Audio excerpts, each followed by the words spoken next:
En la hora de la verdad, la noticia con solidez. En una presentación de Seguros Comerciales Bolívar, que es tranquilidad para usted y su familia.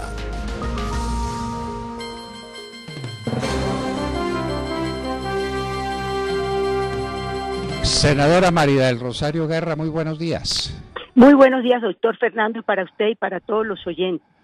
Bueno, me imagino que algo fatigada en esa tarea de búsqueda de 14 billones de pesos que se necesitan para cuadrar el presupuesto nacional y para que no nos quiten el grado de calificación, no el grado de inversión, las calificadoras internacionales, que ese es el precio que habría que pagar si no aparecen estos 14 billones de pesos que dicen los antiguos funcionarios de Santos, los que dejaron el hueco que no existe.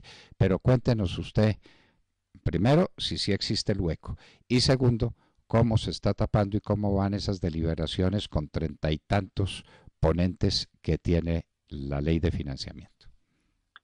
Queridos oyentes, doctor Fernando, efectivamente hay un desfinanciamiento de 14 billones de pesos. Cuando se aprobó el presupuesto general de la Nación, lo aprobamos faltando esos 14 billones de pesos para asignarle 3 billones a la salud. Saben ustedes que se estima que la salud tiene un déficit cercano a los 11 billones de pesos. Igualmente, para asignarle unos recursos especiales al programa Alimentación Escolar y poder permitir así que alrededor de unos 300,000 niños puedan acceder a una alimentación escolar de calidad. Para las vías terciarias, fíjense ustedes que nosotros recibimos el presupuesto solo con cerca de 26,000 millones de pesos, que eso no alcanza sino para, si acaso, para 10 o 15 kilómetros de vías terciarias en el país.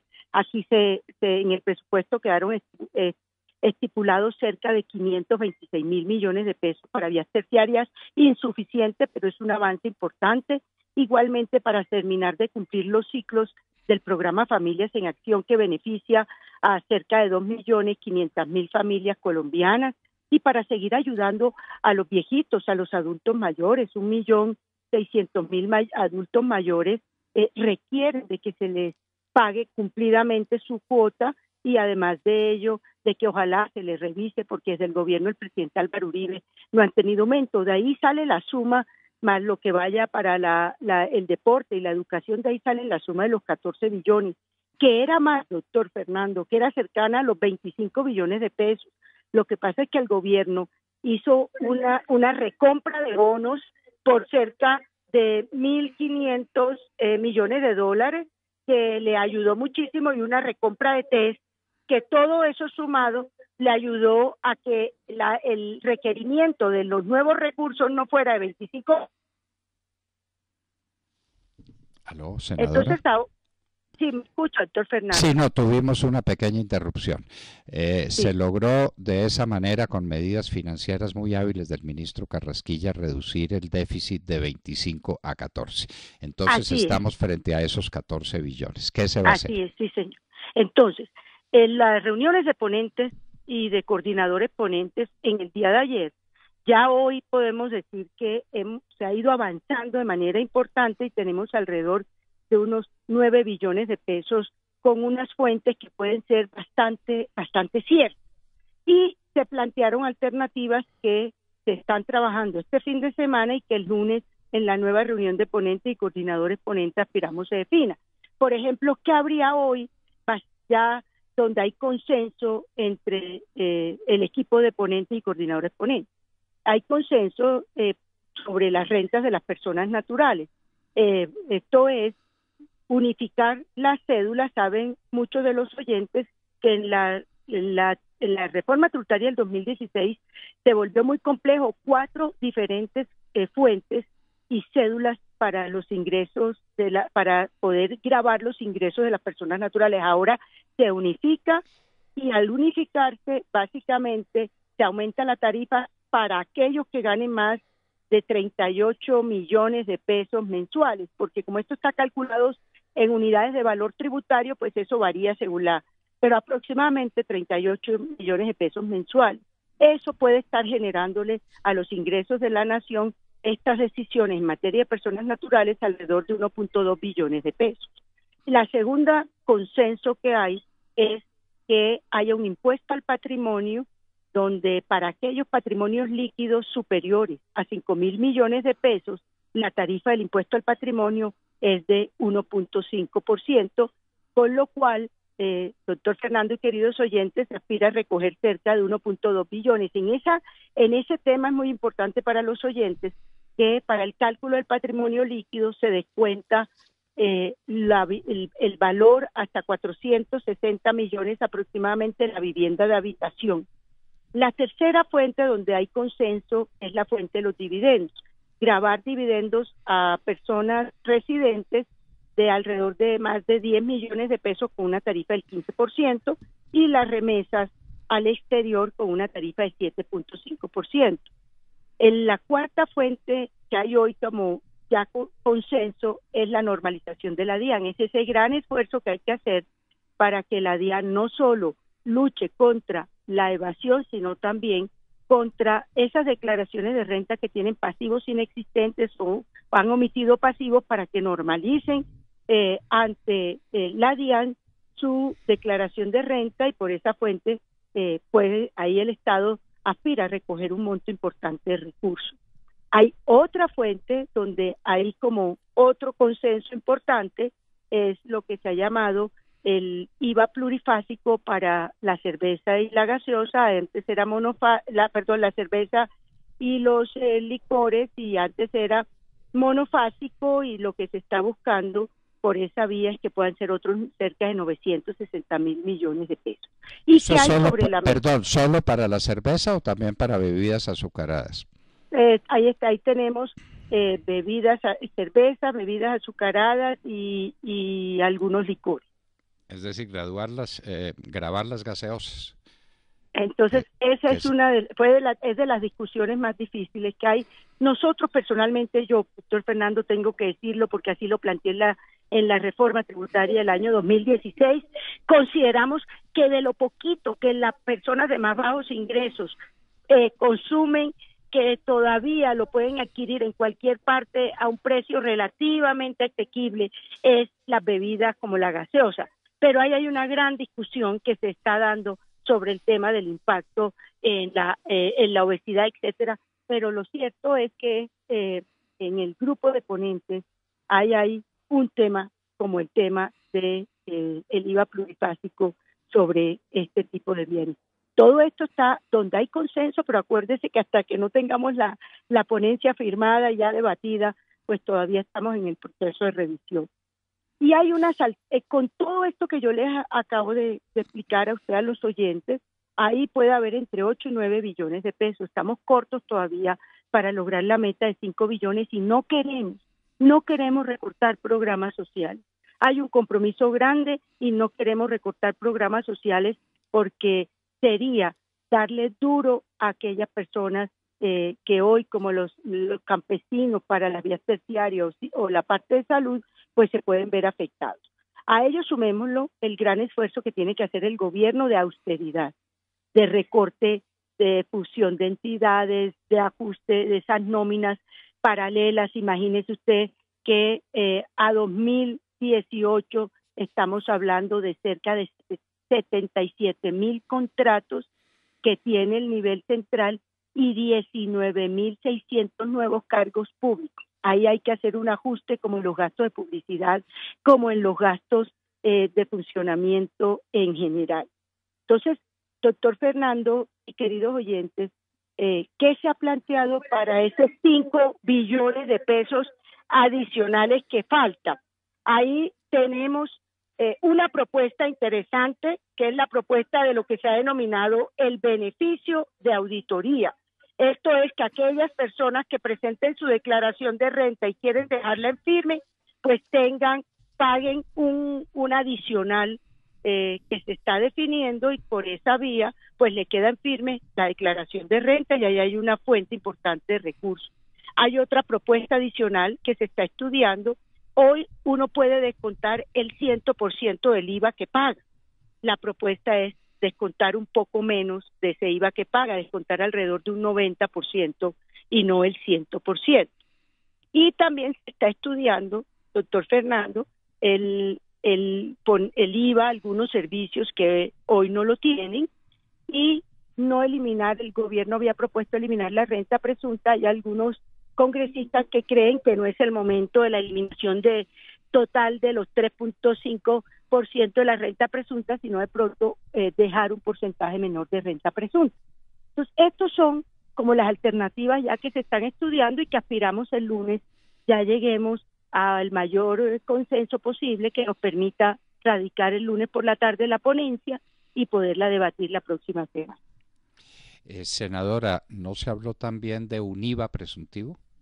Sí, señor. Está sobre la mesa un IVA presunto que tocaría más o menos el equivalente a 130,000 pesos por persona, que somos aquellas personas tenemos mayores ingresos, que tenemos la capacidad de pagar el IVA, pero como consecuencia de no tocar el IVA de la canasta básica, pues lo que se está proponiendo es un IVA presunto alrededor de un 3.1% y que se pagaría con el impuesto de renta. Eso lo pagarían aproximadamente unos entre 2.600.000 o 2.800.000 personas que somos las declarantes del impuesto de renta.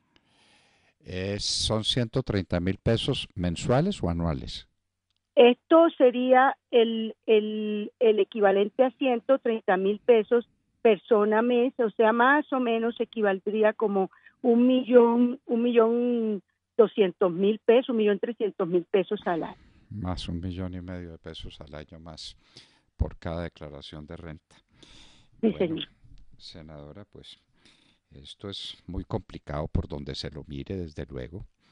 Es un golpe muy serio para un país que quiere reactivarse económicamente. Siempre hemos oído hablar y hemos dicho, y está claro, que el impuesto al patrimonio es completamente injusto. Se tomó como una medida excepcional y extraordinaria en el gobierno del presidente Uribe dentro del decreto especial de conmoción interior para equipar el ejército y la policía, y se dijo que sería temporal por esa sola vez, y eso fue en el año 2002. Y vamos en el 2018 y seguimos muy amañados con el impuesto al patrimonio. Entonces, la gente ya pagó cuando generó la renta. Y si tiene la mala idea de no gastarle la plata, sino de convertirla en patrimonio, tiene que pagar impuestos sobre el patrimonio. Pues eso no tiene mucha lógica económica. ¿Sí? Doctor Fernando, es que aquí hay una realidad también, tristemente. El año 2016, en el gobierno del presidente Santos, se aumentó el IVA del 16 al 19%, si ustedes recuerdan. El IVA es la segunda más importante fuente de ingresos del recaudo de la DIAN, de los ingresos corrientes. El IVA, el año pasado por IVA se recaudaron cerca de 54.6 billones de pesos sumados en los IVAs internos y los IVAs a las actividades externas. Por renta el año pasado se recaudaron cerca de 56.6 billones. Al no tocar ahora, porque la idea es no modificar el IVA y básicamente proteger esa canasta de alimentos y de bienes que son muy sensibles para las personas de más bajos ingresos, y frente a este desfinanciamiento toca buscar otras fuentes. El impuesto al patrimonio está previsto por 2 años.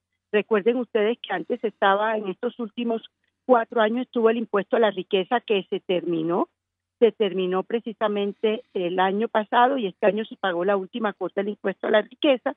Entonces sería por 2 años, y donde, siguiendo la filosofía de la ley de financiamiento, donde se hace mayor énfasis es en las personas naturales de más altos ingresos, para que sean ellas las que más contribuyan.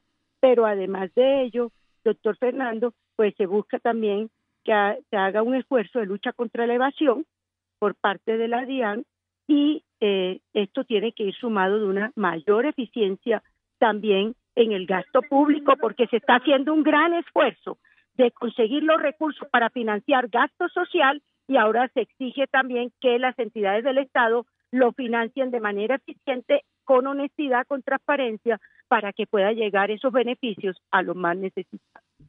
No se ha hablado de unas facultades extraordinarias para una reforma administrativa, estilo la del presidente Uribe en el año 2002, cuando logró los resultados extraordinarios que logró, que el señor Santos borró de una plumada, creando un aparato administrativo gigantesco, lleno de agencias, de consultorías, de cuánta cosa hay, que ahí siguen igualiticas y que nadie ha tocado, senadora. Sí, doctor Fernando, en la Ley de Presupuesto General de la Nación quedó estipulado una reforma a la administración pública, una reforma al Estado.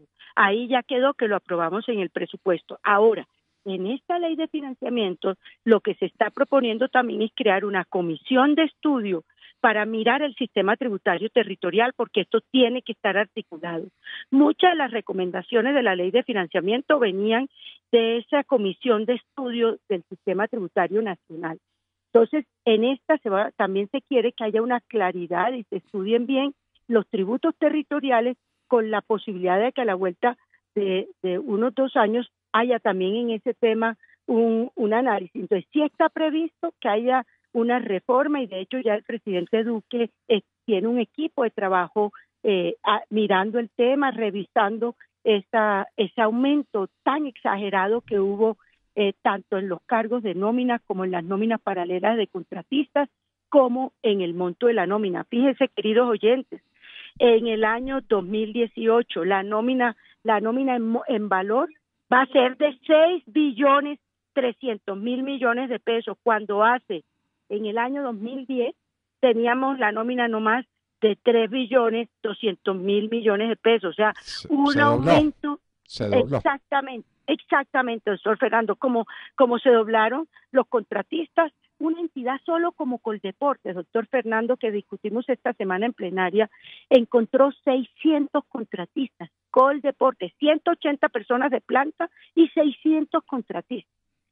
Y así le puedo decir ministerio por ministerio. El Departamento de la Prosperidad Social, 800 contratistas. Es que fue un derroche de contratistas, y muchos sin funciones o sin responsabilidades claras en esa labor de contratación. Entonces, el reto que tiene el gobierno del presidente Duque es hacer una reforma que permita que haya mayor eficiencia, que haya mayor responsabilidad, pero también que se evite ese derroche de nóminas paralelas que tanto daño hace y que desanima también a los funcionarios de planta, y que evita también que haya una carrera administrativa seria. El presidente Duque está ya pensando, doctor Fernando, también en fortalecer la meritocracia y además de ello, dentro del espíritu que ha venido manejando el gobierno en esta nueva relación con el Congreso, de abrir las posibilidades a colombianos formados con buenas hojas de vida que lleguen a la administración pública.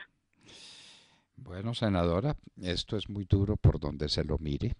Comprendemos que 14 billones de pesos no son fácilmente conseguibles, más en una época de recesión económica, porque donde uno mira lo que se está haciendo es acentuando la recesión económica. Por ejemplo, en el caso de los dividendos. Yo le pongo dividendos y entonces consigo no sé cuánta plata. ¿Quién vuelve a invertir en sociedades que distribuyan dividendos? Tiene que hacer la cuenta de cuánto le vale el impuesto, porque esos impuestos ahí se quedan. El impuesto al patrimonio, otro impuesto adicional, y adicional al impuesto predial, adicional a los impuestos de valorización. La gente ya no da más, senadora, ya no da más. Estamos llegando a un punto de congestión. Las remesas, eso es gravando la industria petrolera, eso está claro. ¿Quiénes son los grandes ganadores de dinero que pueden remesar después de innumerables inversiones que hay que hacer desde los estudios de sísmica, las exploraciones, los riesgos? La industria petrolera. Entonces se dice fácil, pero los inversionistas se van a ir para otra parte donde no les cobren remesas. No es fácil, senadora, no es fácil. No es fácil, doctor Fernando, no es fácil, pero aquí se preservaron 3 principios. El principio de buscar la equidad en materia tributaria, de que las que tienen más capacidad de pagar los tributos por su ingreso lo puedan hacer, y lo que se ha visto es que Colombia necesita mejorar la capacidad de tributación de las personas naturales, que aquí había recaído fundamentalmente sobre las personas jurídicas, que son las empresas, que son las que generan empleo, y lo que tenemos que lograr es que se genere empleo de calidad y formal, y por eso la reducción de unos puntos de renta a las empresas, que no son, como lo aquí han dicho los ricos, porque las empresas no son ni ricas ni pobres, las empresas son pequeñas, medianas, grandes, que generan ese Producto Interno Bruto Nacional, ese empleo, ese trabajo digno que tenemos es que incentivarla, y por eso se buscó, en esta ley de financiamiento se está buscando incentivar que las empresas, sobre todo esas pequeñas y medianas con el impuesto simple, puedan formalizarse y seguir en esta actividad productiva. No se nos olvide que son cerca de más de 900.000 empresas pequeñas y medianas que tiene el país. Ese es el grueso, pero que hoy necesitamos que sigan produciendo. Y el tercer criterio es un criterio de lucha contra la evasión y de lucha también, que esto tiene que ir de la mano con la lucha contra el contrabando, con la lucha contra la corrupción. O sea, la responsabilidad del gobierno, presidente Duque, de darle a todos los frentes es muy importante. La lucha contra el contrabando, que es la lucha contra el narcotráfico, de lo que nunca se habla. Así es. Eso no se habló. La cúpula militar es la misma, la dirección de la policía es la misma, las fumigaciones no existen, la extinción de dominio sigue siendo el paquidermo en que lo convirtieron artificialmente para que no funcione, las extradiciones no se hacen, ahí estamos asistiendo a la tragicomedia de Santrich. No peleamos con los narcotraficantes que se tomaron el país, la verdad es que se lo tomaron. Entonces, ¿el contrabando de qué viene? Pues viene de ahí, y el contrabando es inmenso. Entonces esas 900.000 pequeñas industrias tienen que competir con unos contrabandistas que están en el mejor de los mundos y que siguen teniendo un dólar muy barato, claro, una delicia de dólar de 3.200 pesos, porque los dólares que vienen de contrabando procedentes del narcotráfico son innumerables, unas cantidades gigantescas. Por ahí se debió empezar hace mucho rato.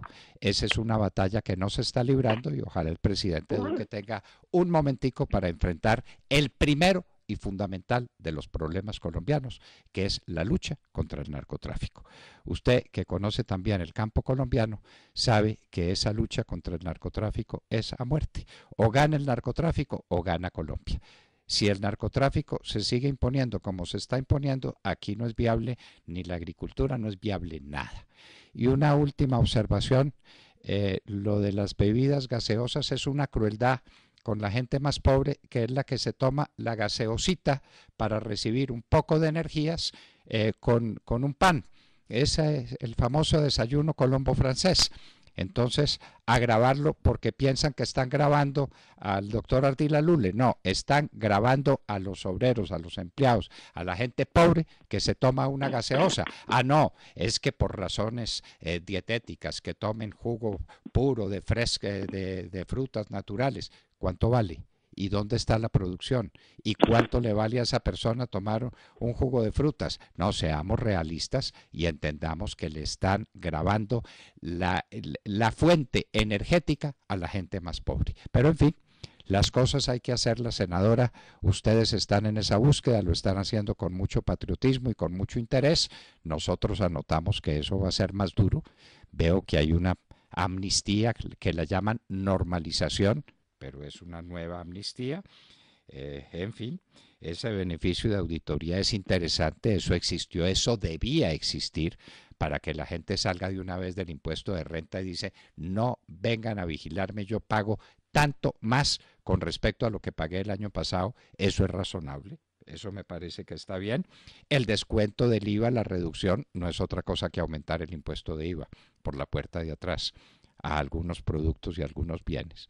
Pero en fin, la situación es esa, nos dejaron en la ruina, nos desfinanciaron, no hemos logrado reducir el gasto público. Hoy en la hora de la verdad, si usted tiene curiosidad, síganos, porque vamos a explicar cuáles fueron los gastos de publicidad de Juan Manuel Santos. Esto es absolutamente irritante, senadora. Esto no lo puede entender nadie. Cómo una persona, para tener alguna favorabilidad, se gastó la plata de todos los colombianos haciendo publicidad. Claro, es que si recuerdan, solo en el año electoral de la reelección de Santos se gastaron 2 billones de pesos en un solo año de preelectoral para la reelección de Santos, y luego con el plebiscito, usted recuerda, doctor Fernando, Y por eso ¿Cómo que si lo recuerdo?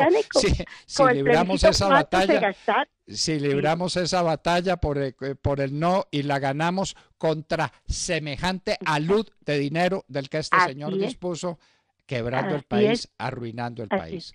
Senadora María del Rosario Guerra, siga adelante con su trabajo, que no va a ser fácil.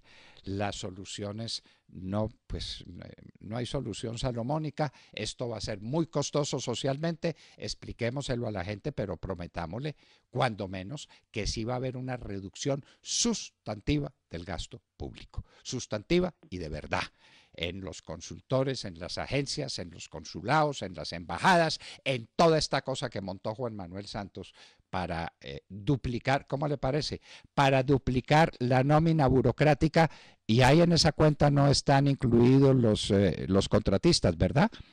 Sí, señora, ahí están todos, 77.000 contratistas, doctor Fernando. Qué horror. Con eso cerramos, 77.000 contratistas, y en total 19.600 nuevos cargos de plan. 19.600 nuevos cargos de plan. O sea, esto es insostenible, y lo que se está buscando es ajustarse en ese sentido, y el gobierno del presidente Duque todo el compromiso. Senadora María del Rosario Guerra, muchísimas gracias por estar con nosotros en la hora de la verdad, y seguimos contando con su paciencia, ¿no? Con todo gusto, doctor Fernando, queridos oyentes, que tenga buen día. Mil gracias.